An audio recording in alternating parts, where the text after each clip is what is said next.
Tell us about your role, your responsibilities, what you focus on in your kind of normal day. Sure. Good morning, everyone. Thanks for having me. So I joined L'Oreal actually 4 years ago, and I thought it was interesting as I was exploring the opportunity was to create actually the first CMO organization within L'Oreal. So when I started 4 years ago, nobody really knew what a CMO was doing because L'Oreal historically has been a very decentralized organization. You know, we have 28 brands. Those 28 brands historically have been run like small little companies with their own, you know, HR, sales, IT departments, marketing departments, of course. And so the idea of having a transversal organization that helps the organization get to a better place was something that was very anti-cultural. But I thought it was a great challenge that I wanted to take on. And I felt it was a very kind of entrepreneurial project where you had the ability to kind of fill a wet piece of paper and create a structure from scratch. And so, you know, I had never been in a corporate role before. But again, it felt it was going to be something very different and a great adventure. And so I started 4 years ago, and you know, I was sharing the admin of my boss, who's the CEO of the North America, and so that was my team. But obviously, the vision was let's build this team over time, and let's deliver on the objective, which was to help the digitalization of the company. L'Oreal, historically, as I said, we have 28 brands. Has been an amazing company at driving innovation through product. You know, as you might know, beauty is very, very driven by innovation, and so the company was founded by a chemist who invented hair color back, you know, long time ago. And so the DNA of the company is very much about innovation around the product side. And so my task was very much how do we continue that, but at the same time, how do we drive the same obsession around innovation as far as media and the go-to-market around the product was concerned. So that's what we built over the last 4 years. We built kind of marketing services team around insights and analytics. We had a rather traditional kind of market research team, which was handling, you know, focus groups and qualitative, but again, very focused around the product. We built since like a very strong analytics team that is making sure that we are tackling successfully the big data topic. Maybe we can come back to it. We definitely will. I think there's actually a lot. There's actually a lot that you shared. That my mind is already working on all these crazy questions. I could go like for another hour. No, this is good, and we didn't. It's clearly unrehearsed, so this is good. We're going to get a chance to talk about all that. I think the first thing to maybe focus on that might surprise a lot of people is up until 4 years ago, a brand like L'Oreal didn't have a global CMO. Yet you look at, I mean, obviously you've got the parent brand relationship, multiple brands underneath that. There's lots of other companies, you know, say P&G or even Unilever, that among business people, we all know those companies, but among their consumers, a lot of people don't know that P&G is the company behind a lot of the brands that they know, but they do know L'Oreal. So how does that brand, without a global CMO, sort of become a brand? And why 4 years ago was it important to then have a CMO? Well, I don't think it's that important for us for the consumer to know that L'Oreal is the company that owns Kiehl's, for example. I think most of our consumers actually don't know that Kiehl's is part of L'Oreal, and Kiehl's is actually L'Oreal has done a very good job of kind of integrating companies and brands and not force-fitting into a way of doing things and making it in a very uniform way. So, you know, the Kiehl's office is still separate from, it's actually downtown when the rest of the office is actually midtown. And so we've done a very good job at preserving that brand. And obviously we're bringing a lot of the what made L'Oreal as a group successful to that team and scaled it. You know, I mean, Kiehl's used to be a relatively small brand, and it's a huge brand now. You know, present all over the world. And when a brand, you know, let's say in that moment when you acquire or partner with a new brand, and it's here, and you go from here to here, what is involved in that? Is that just a matter of distribution? Is it different kind of marketing? Is it a combination? Well, it really depends on the brand. But again, on the Kiehl's example, for example, Kiehl's was very much a US brand, and so we brought the brand across the world. So the second biggest market for Kiehl's is actually one of the most competitive one, which is Korea. So that's our second biggest market, and it's the biggest brand actually in Korea. Because we had a pretty strong team there, that really then took the brand and made it in a very successful brand in that market. And then we rolled it out, in Europe, of course. It's a very big brand in China as well. So Kiehl's didn't necessarily have the infrastructure and the capability to take the brand globally the way L'Oreal could. And so that's, I think, an example where the brand was successful. Okay, interesting. As you start to grow this internal team, one of the things that I think a lot of people in the audience will be familiar with is in the decentralized model, there's a lot of people who are used to doing things their own way and not necessarily having this kind of global brand oversight. Not to use the word oversight in a negative way.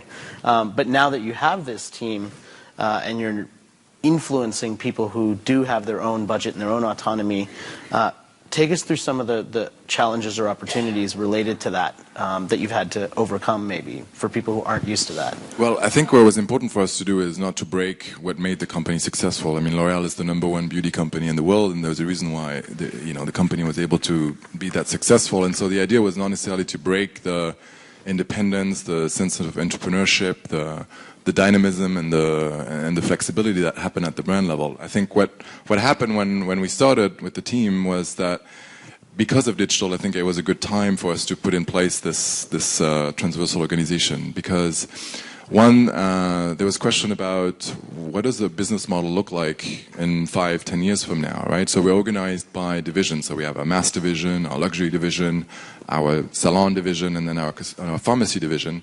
So we've been organized by channels. But the reality today is that the shopper isn't exclusive to any of those channels. They move from one channel to the other, and there are new channels as well that are emerging. And so, making sure that we're helping the company think about what is that next business model is obviously something that's very important. So we continue to be successful in the future. So that's one part. And then the other part, and as I was saying, why digital kind of justified such a role was the fact that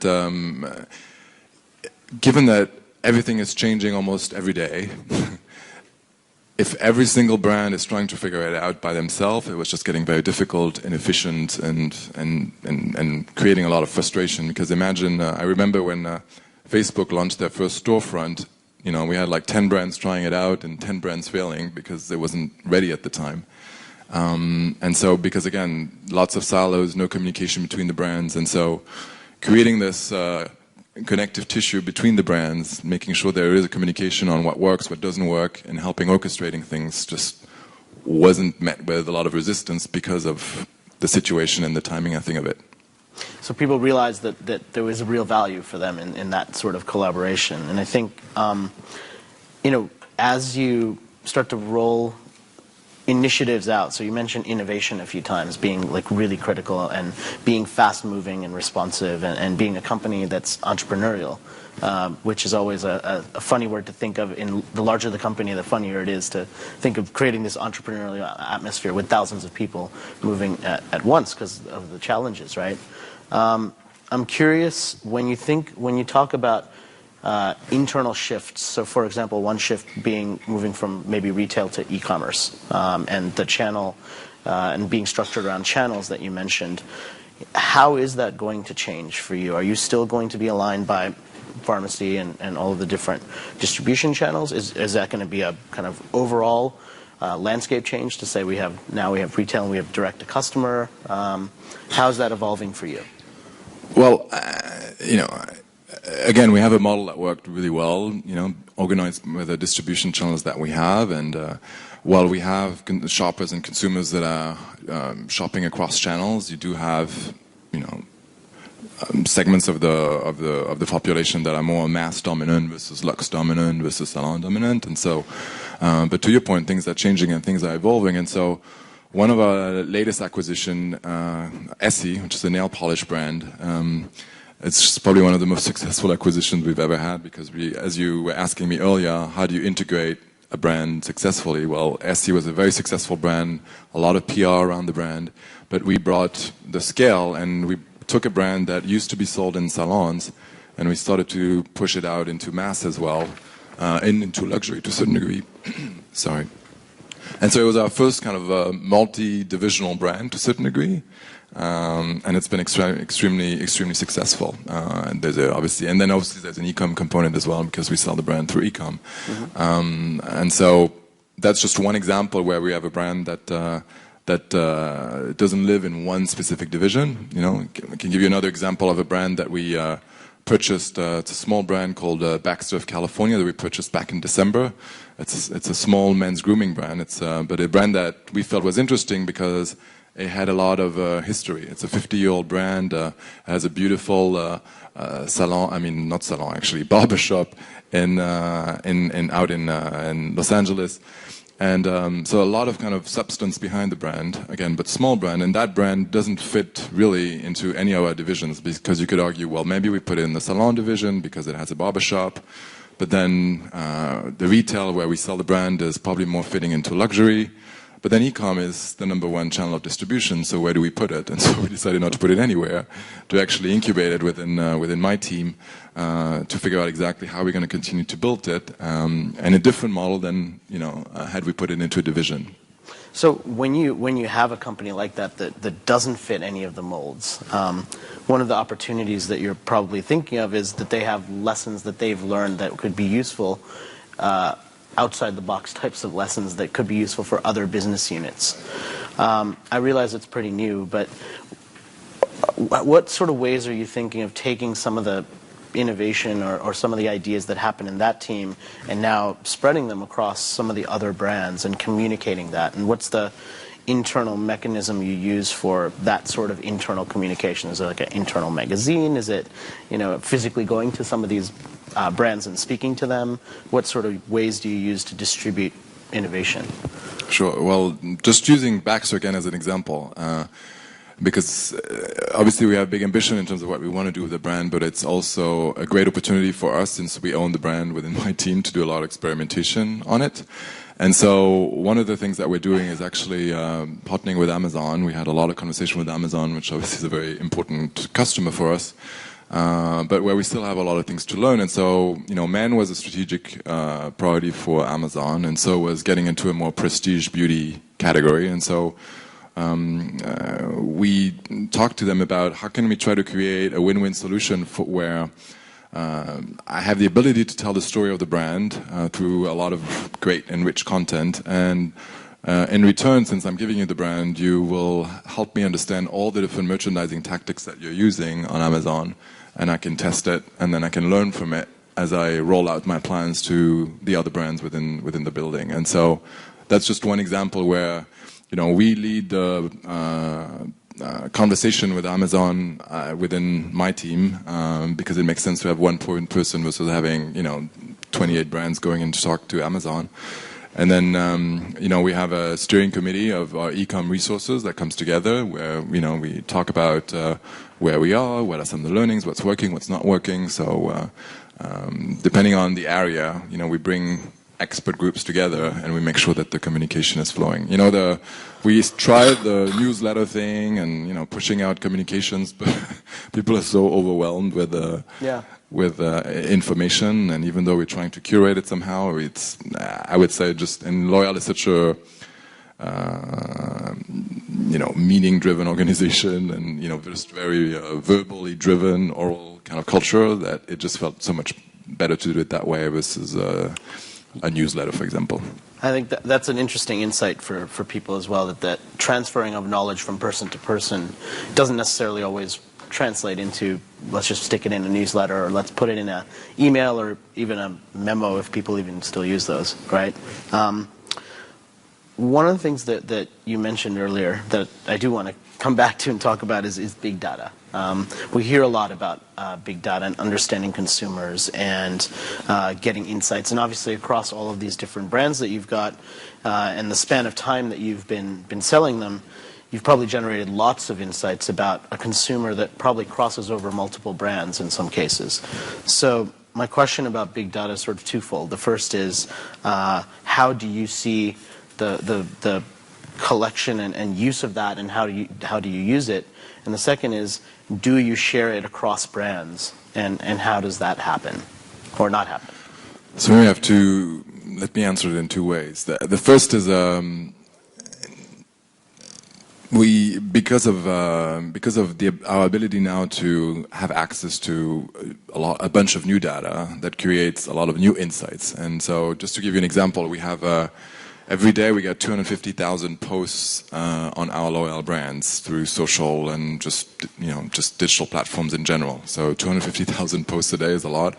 It compares to 500,000 calls that we get into a consumer affairs call a year. So 500,000 a year through traditional, phone calls or emails versus 250,000 posts a day just online on blogs or through Twitter, etc. And so we had this huge kind of pot of information, and obviously the big challenge is how do we filter through that information so that we get to the actionable data. And so given the volume, it was impossible for us to put 30 people to analyze that information. So we identified the right technology partners to make sure that first we get those 250,000 posts a day, and then we overlaid another tool that helped us then digest all that information and funnel it to eventually 900 actionable posts that we have every day that we filter back to the brands or the...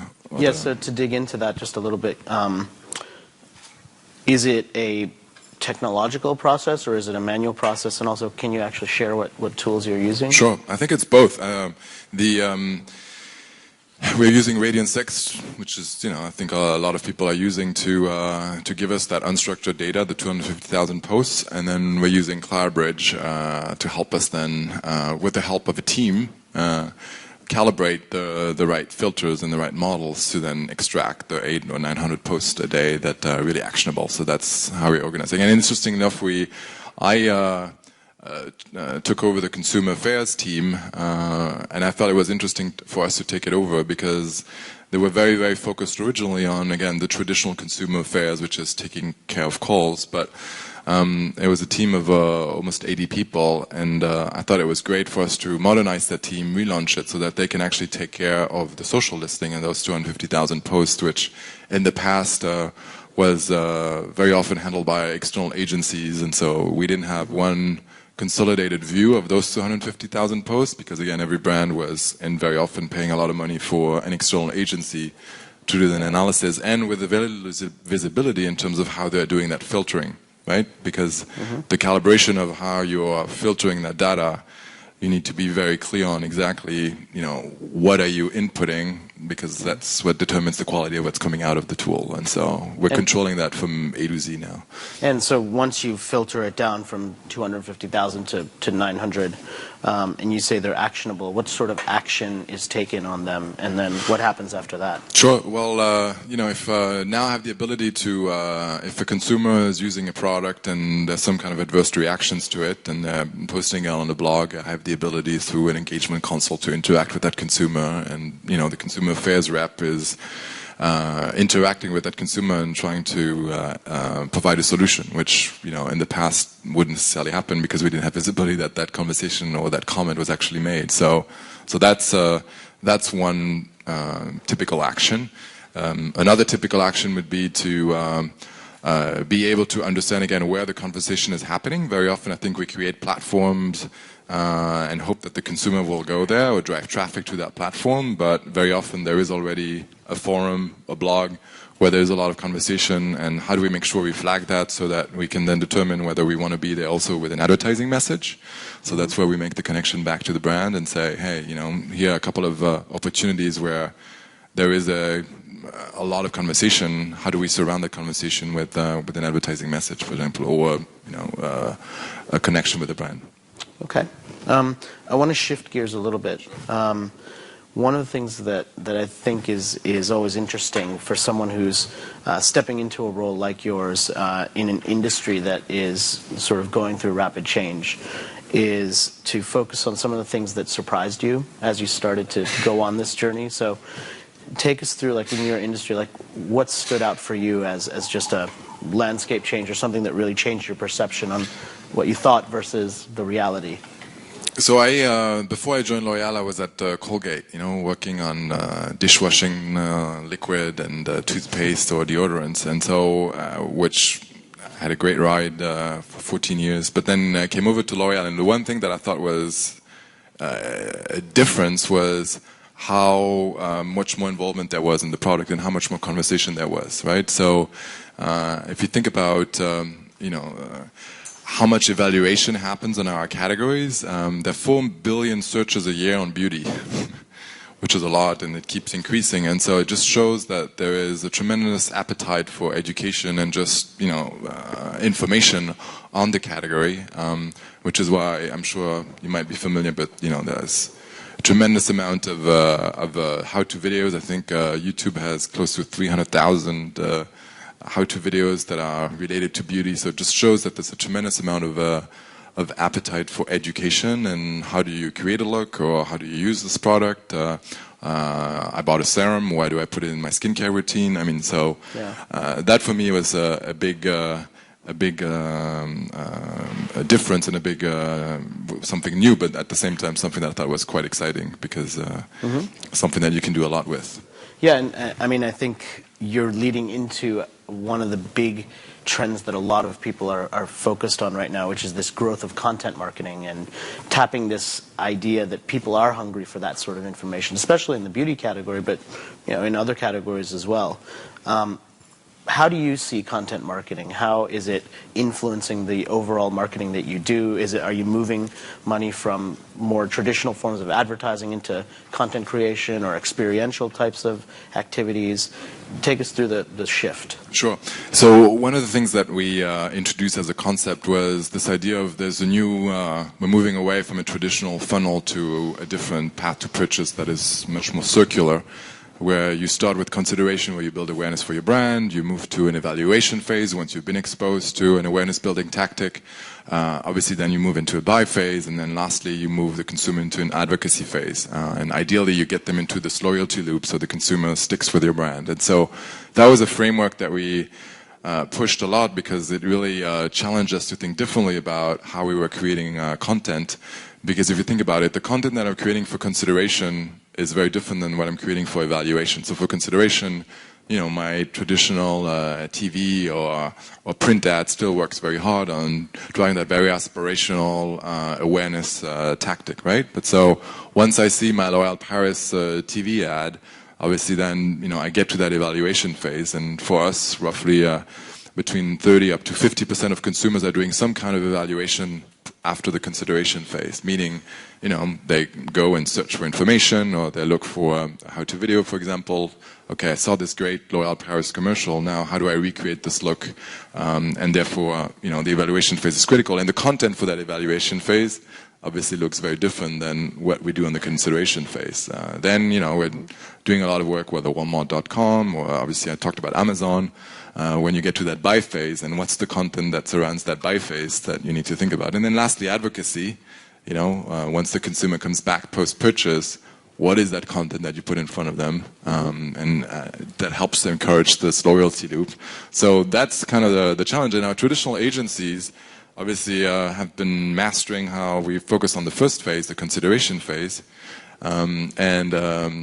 We've been how do you make sure you crack the code on the other three areas, and what are the right partners to use is something that we've been talking about quite a bit over the last couple of years, and I know that many people are talking about, right? Because at the end of the day, ideally, you would want to have one integrated ecosystem where all the content pieces are connected, and ideally coming from someone that has oversight on all those pieces of content, which, we're not there yet, but we're working towards. And let's talk about that consideration phase. I mean, when you are working on a plan to develop the content for that, is that something that once you have that plan, you've got the people in your team all ready to do it? Do you need to go out and partner with other folks? I mean, because it's a different skill set to be able to do that versus some of the other things that fit into marketing. Well, it was interesting because, we at L'Oreal, and I guess many other CPGs, we've been trained to input on a print advertising or a 15 or 30-second ad, and obviously the way that works and the feedback that you're given on that piece of content is very different than evaluating a 2-minute how-to video. And so there's been quite a bit of education on how you retrain people to provide input and develop also expertise on different types of content. And so that's, I guess, an education piece around it. And then obviously it triggers conversation in terms of, again, who are the right partners. And, on the evaluation phase, what we realized is that you need to provide content against this long tail, right? So you don't need one how-to video that's going to fulfill all the needs of a consumer, but you need thousands of how-to videos, because what the consumer is looking for is not makeup. They're looking for how to create a smoky eye for an almond-shaped eye, right? And so if you show them a makeup how-to video, it will not fulfill what they were looking for. So you're missing the opportunity to really educate them on what they were looking for. But if you have a video that really talks to them about how to create a smoky eye for an almond-shaped eye, which might get 1,000 views, then that's great. But so that means in order to really get scale and fulfill all those requests, you need to create thousands of videos. And if an agency comes to you and says, "I'll charge you $100,000 per how-to video," obviously that's not going to work. Yeah. So then how do you create like a content supply chain that helps you develop all these assets that you need at a cost that makes sense? Was obviously the big question. That's so important also, because you hear a lot, far too often, about a video strategy being to have a hit video, a viral video, as opposed to what you're talking about, which is creating a destination. And any one video might get 1,000 views, it might get a couple of hundred views, but in aggregate, that destination has a lot of value, and I think that's a very smart way to think about it. One of the things just to give you an example, we created a destination called Destination Beauty, which is, if you'd want, like an aggregation of beauty vloggers, and it's sponsored by L'Oreal Paris. So if you get on it, it doesn't immediately hit you as a L'Oreal Paris destination, but it's an aggregation of all the influential beauty vloggers coming together. And as a result, it's the #1 YouTube partner channel now, because it created a lot of scale because of the aggregation of all these different vloggers. And so that, for me, is a good example where you create your own platform that obviously is surrounded with L'Oreal Paris advertising, and that works really, really hard for us.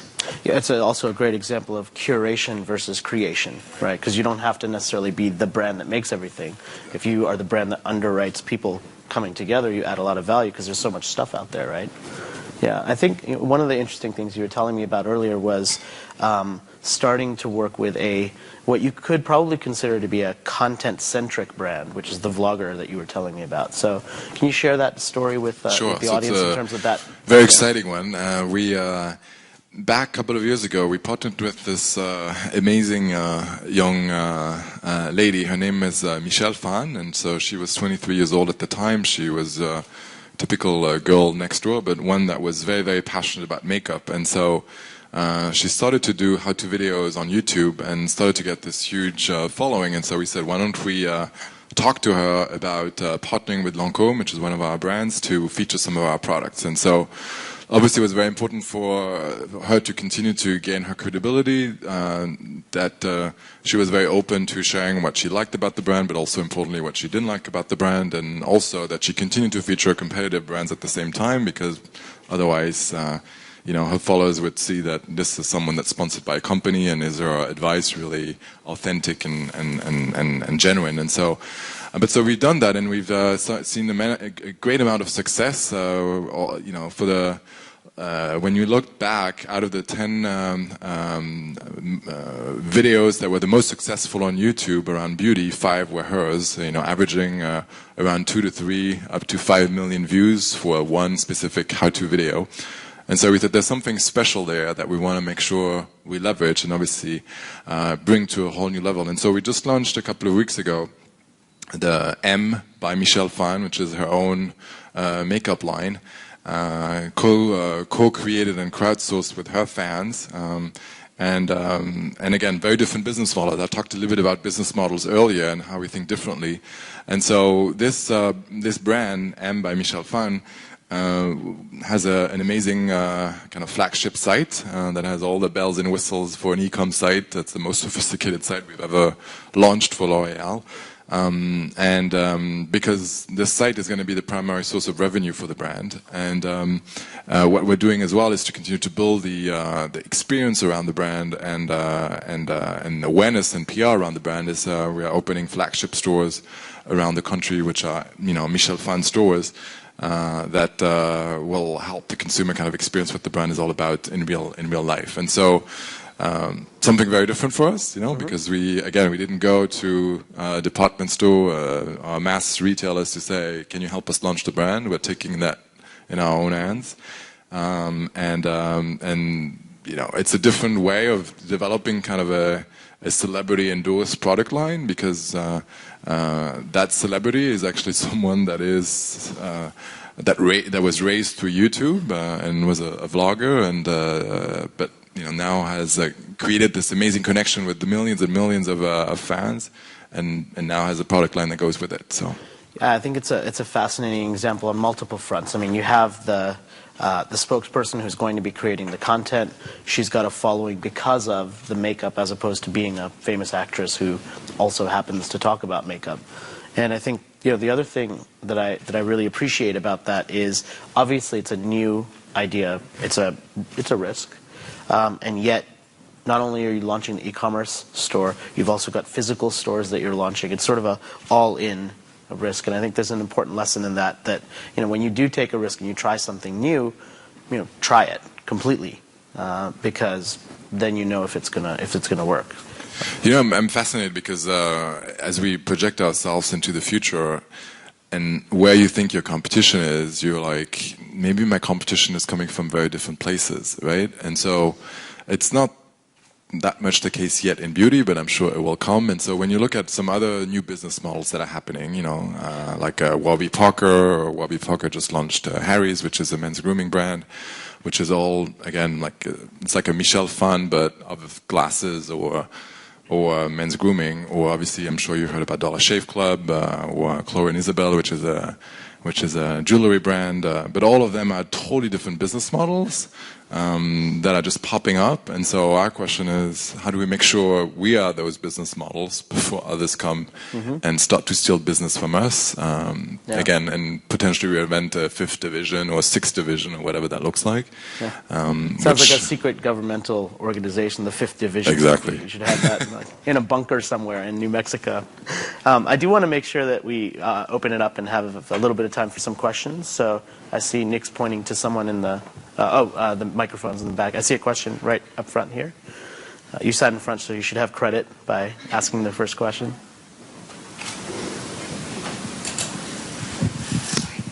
Hi. You spoke of 250,000 posts a day and how you filter through them, but I mean, what's the value of all that interaction with, the pressure that you must have to show some ROI for all those videos you're producing and all that money you're spending on all these various online and social initiatives?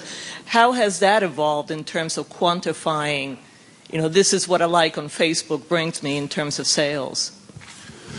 So the great thing is now we have ability to get to a level of granularity in our marketing mixes that we didn't have before. So now I have the ability to tell you, what a free episode player video generates in terms of ROI versus a TrueView video versus an in-banner video. And so I have a lot of information in terms of what works and what doesn't from an ROI perspective that I didn't have, at least at L'Oreal 3 or 4 years ago. And so that helps me really make sure I direct the investment in the areas that I think work hardest. And obviously that includes social as well.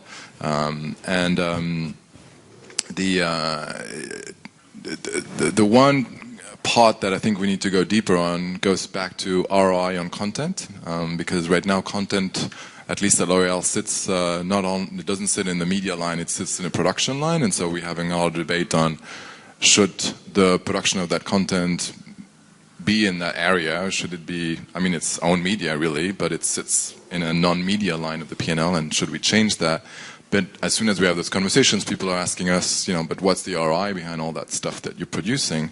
And so I talked about destination beauty. So destination beauty is great because we have scale behind it, so I can put it into a marketing mix model, and we've seen great ROI behind it, because that's a content-owned initiative. It's not a paid one, it's an owned one.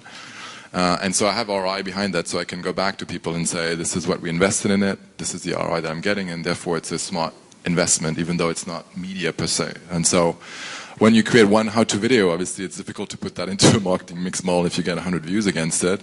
But we are kind of on the big flagship content initiatives that we're doing, have a pretty good visibility on what our content is, which I think is a good starting point. The question is, how do we make sure we embed as much as possible, even on the smaller initiatives, to get that ROI measurement as well. Yep. I see. I saw your hand and then yours. Oh, that's fine. She can go first. Thanks. Ladies first. Thank you.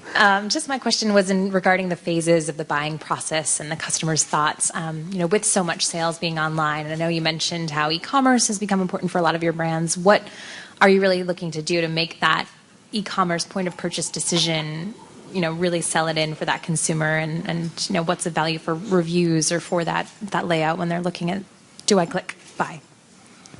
It's and that's why I think you asked me before, like, are we going to move away from those 4 divisions and how the consumer is actually, shopping, and I think there's still a lot of value in that organization. And one of them is, if you think about how we're building e-com for all the 4 divisions, it's a slightly different approach, right? So for our Luxe division, Lancôme launched its e-com site back in 2000, so 13 years ago. So that was the first brand to go direct to consumer with an e-com site.